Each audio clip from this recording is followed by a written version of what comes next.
Hi guys, how to download Palworld on PC. Now open your web browser and go to the official Steam website. Download and install the Steam client on your PC. Launch Steam and sign in to your existing account. If you don't have one yet, click Create a free account and follow the on-screen instructions. Once you're signed in, click the Store tab. Select the search bar in the top right corner, type Palworld, and press Enter. Then click Palworld from the search results. Since Palworld is a paid game, click Add to Cart or Buy Now.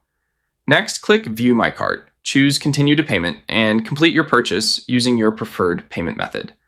After the purchase is complete, the game will automatically be added to your Steam library. Go to your library, select Palworld, and click Install.